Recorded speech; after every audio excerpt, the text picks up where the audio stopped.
Welcome to Alaska EdVenture, hosted by Dr. Meinert, Superintendent of the Fairbanks North Star Borough School District. This award-winning podcast is your gateway to the heart of Alaska's educational landscape.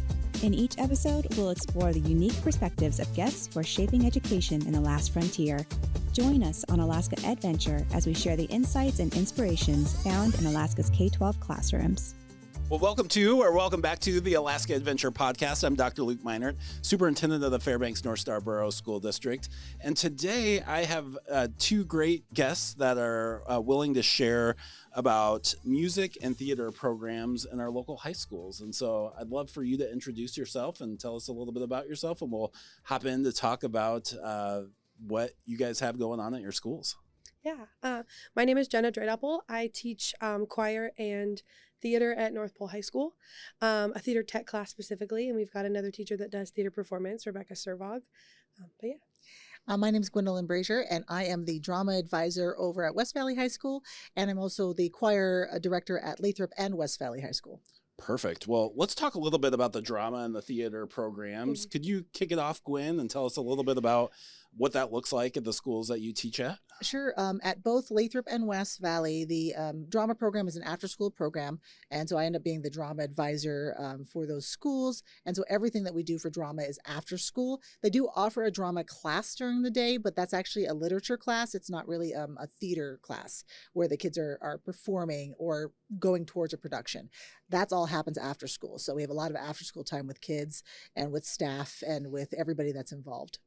And can you give us kind of a idea of how many students typically participate in your schools? I have anywhere from 40 to 60 kids involved in any given production, depending on the size of the production. When we do musicals, it's usually a huge amount of people involved.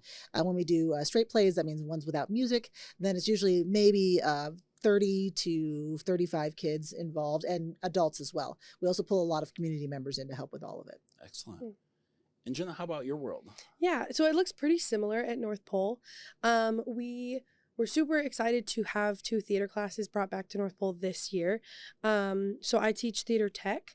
That is one of our last classes of the day, but it is a class during the day that the students are registered for and are doing work for. And that has been a lot of fun to teach them all of the backgrounds of theater and what it means to make a show run from behind the scenes.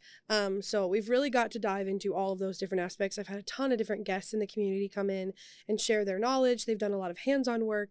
They've also done a lot of research behind what they're doing. And then Rebecca Servog teaches a theater performance class, which is really cool. So students are getting that real world knowledge of what theater is and, how to apply it in the shows that we do. Then for us, it's really similar. Our shows, we mostly do after school. Mm-hmm. Some of that kind of overlapped a little bit with the theater performance class. They were able to work on the fall play in class. But mostly over the last couple of years, we've always done everything after school. I direct the musicals, and that's a fully after-school production. So from anywhere from auditioning to when the show closes, it's 100% after school, and kids are dedicated 5 days a week sometimes, especially when it gets closer to the show. Pretty similar. And what's really cool about the North Pole program is that's where I graduated from. Mm-hmm. And the whole reason I do theater now is because of my theater education people that were there. And we had 5 theater classes when I attended North Pole back in the 90s, a long time ago. And all of the skills I learned in those tech classes, absolutely invaluable. And you'll find that actually a big chunk of the people who are running theater in Fairbanks are North Pole High School grads or West Valley High School grads. Yeah. And they're running the theater that's still happening in our town. So it's a big legacy that's been continuing for a long time. Yeah, that's awesome. And hopefully we can build those classes back within our high school schedules. Yeah. Curious, some of the students that are enrolled in the classes, I imagine some have probably participated in theater in the past, but are there some students that this is kind of their first exposure to theater? Yes, 100%. It really is kind of the first time we've had those classes in a couple of years. I'm only in my 3rd year teaching, but since I've been there, we haven't had theater classes. So we've kind of brought them back a little bit at North Pole, and there was some pretty big interest for it. I mean, I have anywhere from 60 to 70 kids auditioning for these musicals at North Pole. It just gets more and more every year, impressive. And they're really excited about it. And our show this year has 47 kids in it. It's a massive cast. So there was a big group of students who signed up for theater tech. I do have about half of them that were in theater before, but there is a chunk of students that have never stepped foot in a theater, at least the background part of it. You know, they may have sat in the audience a time or two, but it's fun to see those students get to know what it's like. And, you know, it's not for everybody, of course, like most things, but I have seen a couple students really take to it and really get excited about, you know, all of these cool things that they had no idea were happening backstage. So I love that. And we'll talk a little bit about transferable skills and curious 100%. around your thoughts on how to go forward. But I feel like that's such a safe space for kids to try, where they might not come out and audition, but if they get a chance to explore some of these opportunities in a class, then maybe that will lead to being in a musical or play down the road. It totally does. Yeah, I've already seen that. I have kids who will start on crew and then they'll be in the show the next year. We lose our crew every year because they always want to join the show. So we're always trying to build new crew. Yeah, that's great. Yeah. And I guess for those that don't know what the crew does, because we might have some listeners out there like, what's a crew? So what does the crew do in the show? What the actors on stage are doing would not happen without 30 potential pairs of hands backstage, moving everything, pulling curtains up and down, turning lights on and off, hitting sound cues, moving set pieces, helping with costumes, set props, move props. I mean, everything that happens in live theater, you get one chance to do it. And it takes more than just that one person to do it. It takes a whole team of people in the background who kind of have to slip under the radar, right? And not break the story for the audience. I totally forgot the question. Where were we going? Just what the crew is, and I think you nailed that. Yeah. They are running the entire behind the scenes in every aspect. Yeah, that's great. Gwen, when we think about those transferable skills for students, why is it important to have this as part of the high school experience for students? Well, you can actually get a certification through IATSE, which is the union for theater professionals, and start in right away with a job. And there's always postings for jobs that pay way more than being an actor. Sure. Unfortunately. But also, if you are a person aspiring to be an actor, having that union certification going into a job is immense. Being able to be an electrician, being able to be a sound tech. Sound techs are used all over the place. Our local sound tech here is always hiring people, and some of our kids have been able to step right into a job, into the workforce, and start working right away. And those start at minimum about $20, $25 an hour, and it goes up from there because they are specially skilled jobs. And the more experience you have, even at the high school level, means that you're going to be able to step in and start having a job right away. I've gotten jobs out of the gate just because I know how to hold a cord and wrap a cable, and immediately I'm hired because I know the basics of how to run backstage stuff. And so those transferable skills will get you into a job market right away, anywhere you go, because every single town pretty much in the United States and overseas has a tech that's needed for backstage. That's whether you're doing film, whether you're doing theater, whether you're doing anything that involves tech and theater and lights and whatnot. If you have any kind of skill whatsoever, people are more likely to hire you. And it's been lovely. And then being on stage, being an actor means that you know how to talk in front of an audience, and people want that. They want someone who's very comfortable having a conversation without it stalling out, like being on a podcast and being able to talk not incessantly, that was wrong, but being able to talk and feel comfortable with talking. It means that when kids go into the job market, that they come across as being confident and being able to present themselves in a way that they want to be presented. Absolutely. Yeah. I mean, it's always amazing to me that one of the greatest fears in society is public speaking and talking in front of people. And so being able to face those fears early on in their educational career, oftentimes we see leaders in the community or leaders of organizations, they have a background in theater or music because they've had to do that early on. And so they don't necessarily have that fear, or they've been able to manage it in certain ways. Yeah. Do you see that in your students? Do a lot of your students get stage fright as you're gearing up to opening night?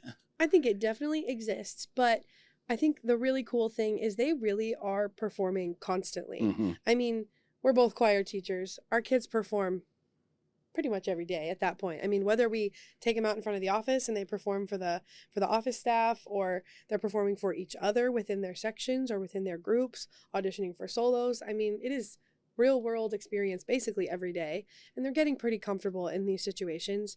There's always that fear, and yes, there are always a couple students that they got to work a little harder to like calm their nerves, but I really think their professionalism has just grown and grown and grown the longer I see a student in my program. And then, you know, kind of what we were talking about with the crew side of things and how that translates to real world. Like some of my students who are in the musicals pretty heavily don't do the play, like, or they want to be background for the play.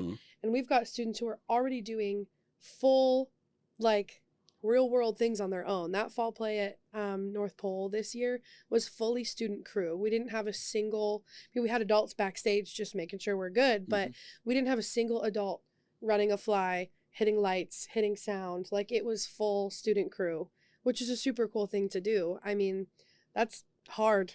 Well, yeah, I mean, you've taken that to that next level. If students can take ownership of that production and apply the knowledge that they've learned along the way. I mean, that's and a lot awesome. of that is the performance that we were just talking about. Like, even being crew, like, you've got to have like the guts to like do it at the right time, and you have to be focused and use that like that ability to be right on time to, you know, make everything happen at the right moment. And there's a bunch of technical things going on in this show, from sound cues to a fog machine to lights changing to random tricks because it was a Halloween play. And they're on, you know, they're really just getting better and better every time. And thinking about things going on, I hear there's a rumor that there might be flying in an upcoming production. We're really excited. Peter Pan is happening at West Valley High School on December 25th is when it opens on Christmas Day. And that's actually a pay what you can show. Oh, wow. And all of that money is being donated to the door. And That's so amazing. all of the residents of the door have been invited to that show as well. And so we're really excited to be able to give back to the community for that particular show. And then we'll have shows on Friday, Saturday, Sunday, all during Christmas break. So it's perfect time for folks to bring out their family. And you can buy tickets through Fairbanks Shakespeare Theater, because we teamed up with Fairbanks Shakespeare Theater for this show, West Valley Drama and Fairbanks Shakespeare Theater. And we couldn't do it without Emily Yates, who's the executive director, who's just been working hand over fist to make this all work. And then a new director named Megan Ilguth, who is coming in as a director for FST. So now our students get an opportunity to work with professional adults from our community coming in and showing them, okay, this is how we run a theater program, a theater show in the community. If you want to come join us, this is great, because Fairbanks Shakespeare Theater does their big production every summer, and now we get a chance to do something together and work with our kids and have our kids step up to the next level. And I find that whenever we have adults in the show, I remember having our gym teacher, Marsha Holt, join us for a production. And as soon as she stepped on stage, all of us were acting right the entire time. And she was so into the moment that all of us couldn't help but be a part of it. And that's what I'd love to have our kids be able to do. Not all the time, because I do think they need to fly on their own. And most of our productions, just like the one in the fall, it's all kid run. But it's nice to have an adult come in and show them what for, and like, oh, this is how you act. This is how you behave. And so Emily and Megan and the whole crew have been coming in and giving acting classes for all the kids. So we don't have just West Valley kids in here, though. We have a bunch of community members and a bunch of homeschool students that are joining us as well for this production. So we have this huge group of kids that would have probably never met each other. There's about 30 people in the cast, I believe, for Peter Pan. And for a non-musical, that's a huge cast. Yeah, absolutely. So I'm really excited to see this liaison happen. And then we have a bunch of other community members that came in as pirates, and Captain Hook is somebody who's always performing with FST. They're all very fantastic actors. And then we brought in a group from Vegas called On the Fly that's going to be flying our Peter Pan, and cast members. And so we get to learn how to fly people, which is terrifying and also very exciting at the same time. And they're going to be coming up next week, and we're going to get that all installed. And we have never flown anybody at the West Valley Performing Arts Center yet. Wow. We've done it at Herring, and I think we've done it at North Pole too. We've just never done it at the PAC. So I'm really excited about having the maiden voyage of the PAC and the flying system. Awesome. First time there, and we're looking forward to it. And great to have some experts come from outside to help us out with that. Yeah. Absolutely. Well, and thanks for the shout outs for our partners. I mean, everything that we do within the school districts, is helped and supported by community partners. And so any different community partners for North Pole that step up and help? Absolutely. So every year, we do not have everything that we need. We've got to borrow, we've got to beg, and reach out for people, and resources throughout the town. It's really expensive to put on a show, from costumes to sets to paint to, it's a lot of money. And so one community group that I have been partnering with for the last 3 years is Fairbanks Light Opera Theater. They have a beautiful costume shop and a group of individuals who run it amazingly. And so we borrowed from them every year. And this year, North Pole High School is doing Les Mis, which is super exciting. It's a big show. It's a big cast. It's kind of a nerve-wracking show because it's difficult and, you know, not the lighthearted Cinderella or Annie that we've done in the last couple of years. But which my kids have loved, by the way. It's a good challenge. It's a good challenge for them. And these students are really excited to, you know, take it up that next level in theater. Yeah. But Teresa Reed, she's one of the queens of Fairbanks in the arts, has done so much for our community in the arts. And I can't count how many times she has helped costume me in a show or been a director for me. I was in the Fairbanks production of Les Mis back in 2014 that she directed, but she's coming in as our costume designer for Les Mis. So she is one of the main people that run the costume shop at Fairbanks Light Opera Theater. But yeah, she's coming in to fully costume the show for us, design all of it, get 50 kids in costume, and not just one costume, like up to 6 per kid. I mean, it's probably 200 costumes potentially when all is said and done for this show. It's a lot of work, but I mean, the organizational around that alone. I mean, that's and incredible. There's so many hats that you have to wear as a director. So being able to fully trust someone with something like that, it's just like amazing. Like the first show that I had ever directed was just 2 years ago, which was Annie. And costuming was really like, I didn't have to worry about it at all. I mean, she just came in, she met the kids, she got everything figured out, she designed it, she got the costumes pulled, she got the costumes, gave them to the kids. Like, it just happened like magically, which I know that was like hours and hours of work and her time that I am so in debt for forever. And now she's doing it again. So yeah. Big thanks to her. That's great. And super impressive that Annie was your first show, because I still vividly remember I had a daddy-daughter date to Annie, and we both just loved it. It was fantastic. Awesome. And so very well done. And can't wait to see Les Mis. I think I'm going to have to miss Peter Pan. I'm out of town, but I can't wait to hear about it, which I'm super bummed about because I want to see the first flight at the PAC. But we will probably be able to film it because it's actually not on copyright. Yeah, and it's the script was written by Megan Ilguth, director. Okay. Because Peter Pan is no longer under copyright. Amazing. So she wrote it, and so we're probably going to be able to film it. Love it. And that'll make things really exciting to be able to share with people in the future. And then we also have Little Mermaid happening at Lathrop High School in January, so hopefully you'll be back by then. I will be back for that, and I will be in attendance with my family for sure. And then Flott is helping us with costumes for that as well, lending out costumes. And then IIT, Interior Independent Theater, is helping us with staffing, actually. Our costumer is an IIT board member, and then who's doing our puppets for the show is Bill Torgeson, who is our balloon guy in town. Oh, yeah. Yeah, but he's also an amazing puppeteer. Okay. And so he's building our puppets from scratch for that. And then one of our stage managers is also a board member from Interior Independent Theater. So we're getting such great help from all these lovely people. But it's also because Jenna and I, we know a lot of people in town and we keep talking to all of our friends. We're like, hey, we're doing this thing. We really need your help. And that's the beautiful part about being in the interior of Alaska, is that we all share alike. It really is a great community effort. And I'm always still blown away about the amount of opportunities for music, musical theater, and different productions here in Fairbanks, given the size of our community. Yeah. It's impressive. Yeah, and you guys are an integral part of that for sure. And we're always still performing all the time. Oh, yeah. Never ends. We'll never stop. I'm on concert 6 of 12 in 2 weeks right now. Yeah.